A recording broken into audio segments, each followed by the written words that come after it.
Assalamualaikum warahmatullahi wabarakatuh. Perkenalkan, nama saya Familanda, perwakilan dari kelompok 4 dengan MPM 2059-2010-64. Di sini saya akan menerangkan artikel yang berjudul Interaksi Manusia dengan Komputer yang dibuat oleh Dwiki Andika. Yang pertama adalah pendahuluan. Interaksi manusia dan komputer adalah disiplin ilmu pelajari hubungan manusia dengan komputer yang meliputi perancangan, evaluasi, dan implementasi antar muka pengguna komputer agar mudah digunakan oleh manusia. Dengan kata lain, interaksi manusia dengan komputer atau IMK adalah serangkaian proses, dialog, dan kegiatan yang dilakukan oleh manusia untuk berinteraksi dengan komputer. Interaksi manusia dengan komputer meliputi ergonomi dan faktor manusia. Yang pertama adalah ergonomi. Ergonomi adalah memfokuskan pada karakteristik fisik mesin dan sistem, atau bisa disebut ergonomi adalah yang berkaitan dengan fisik dari mesin komputer. Yang kedua adalah faktor manusia. Faktor manusia adalah studi yang mempelajari tentang manusia dan tingkah lakunya. Sekian dari saya ucapkan terima kasih. Bila ada salah-salah kata atau pengucapan, saya mohon maaf. Saya akhiri, wassalamualaikum warahmatullahi wabarakatuh. Assalamualaikum warahmatullahi wabarakatuh. Saya nama Dandi Kurniawan dari kelompok 4 STI 2B. Saya akan membahas materi kelompok interaksi manusia dengan komputer.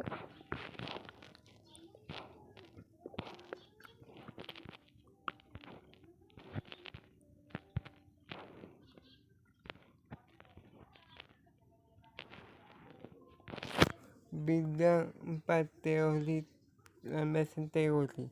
Bidang yang terkait dalam interaksi manusia dengan komputer. 1.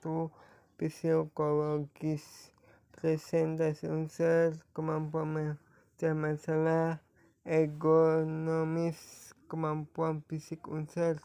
Sosiologi, kemampuan memahami konsentrasi. 4. Ilmu komputer dan teknik membuat teknologi. 5. Bisnis pemasaran. 6.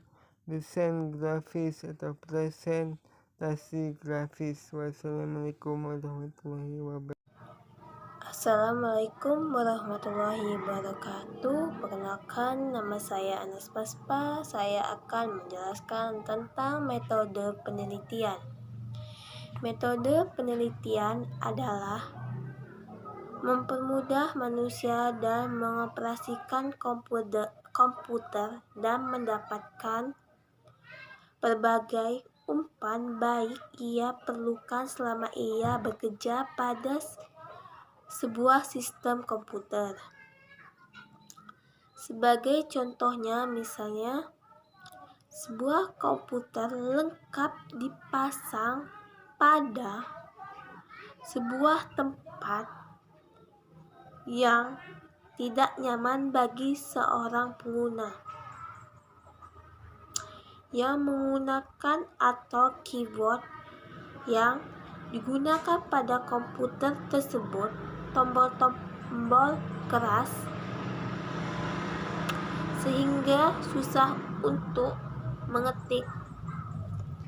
Media antarmuka manusia komputer.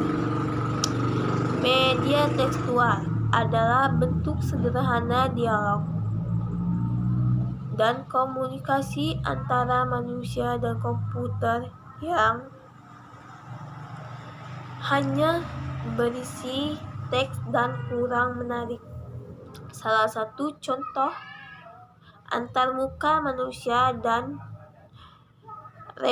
komputer berbentuk teks menggunakan bahasa program Pascal adalah read dan write. Media graph user interface adalah bentuk dialog atau komunikasi antara manusia komputer yang berbentuk grafis dan sangat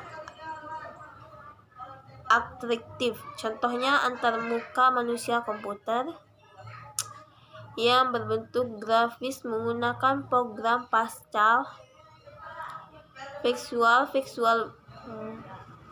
Basic, Visual Forward, Grip, dan lain-lain. Wassalamualaikum warahmatullahi wabarakatuh. Assalamualaikum warahmatullahi wabarakatuh. Perkenalkan, nama saya Tito Ksiana, saya dari kelompok 4. Di sini saya akan menjelaskan bagian pembahasan. Tujuan umum perencanaan desain: 1. Efektivitas, 2. Pemberian arahan rancangan, 3. Mendapatkan keputusan, 4. Pengambilan keputusan. Daya guna adalah tingkat produk dapat digunakan untuk ditetapkan oleh unsur untuk mencapai tujuan secara efektif. Paradigma adalah sistem interaktif yang berhasil sukses pada umumnya diyakini meningkatkan daya guna dari sistem tersebut. Prinsip adalah interaksi efektif dari berbagai aspek pengetahuan psikologis, komputasi, dan sosiologi mengarahkan meningkatkan desain dan evaluasi suatu produk yang pada akhirnya akan meningkatkan daya guna sistem tersebut. Jenis-jenis paradigma. Jenis-jenis paradigma ini terbagi menjadi 11. Yang pertama, team sharing. 1. Komputer yang mampu mendukung. 2. Video display unit, yaitu dapat memvisualisasikan dan memanipulasi informasi yang sama dalam representasi yang berbeda, mampu memvisualisasi abstraksi data. 3. Programming blocks, yaitu alat bantu pemrograman. Alat bantu pemrograman memungkinkan programmer meningkatkan produktivitasnya. Keempat, komputer pribadi atau personal computing. Mesin berukuran kecil yang powerful yang dirancang untuk unsur tunggal. Yang kelima, sistem wonder dan interview, yaitu memungkinkan unsur untuk berdialog. Yang keenam, metafora, yaitu cukup sukses digunakan untuk mengajari konsep baru di mana konsep tersebut telah dipahami sebelumnya. Contohnya itu metafora. 7. Manipulasi langsung. Manipulasi langsung itu memungkinkan unsur untuk mengubah keadaan internal sistem dengan cepat. Contohnya itu direct manipulation adalah konsep WYSIWYG. Bahasa vs aksi. Bahasa digunakan oleh unsur untuk berkomunikasi dengan interface. Aksi dilakukan interface untuk melakukan perintah unsur. Yang kesembilan, hypertext, yaitu informasi dalam format linear, tidak banyak mendukung pengaksesan informasi secara random dan browsing asosiatif. Yang ke-10 itu multimodality, yaitu sistem multimodal interaktif adalah sistem yang tergantung pada penggunaan beberapa multiple saluran channel komunikasi pada manusia. Contohnya channel komunikasi pada manusia: visual mata, haptik atau peraba kulit atau audio telinga. Yang ke-11 itu computer supported atau computer work atau disingkat CSCW, yaitu perkembangan jaringan komputer memungkinkan komunikasi antara beberapa mesin personal komputer yang telah terpisah dalam suatu kesatuan grup. Sistem CSCW dirancang untuk memungkinkan interaksi antara manusia melalui komputer dan disimpresitisikan dalam suatu produk. Contoh CSCW: email, electronic mail. Sekian pembahasan dari saya akhiri. Wassalamualaikum warahmatullahi wabarakatuh. Assalamualaikum warahmatullahi wabarakatuh. Perkenalkan, nama saya Della Angelina dari kelas 2B dari kelompok 4 NPM 2059201061. Di sini saya akan menjelaskan artikel yang berjudul Interaksi Manusia dan Komputer.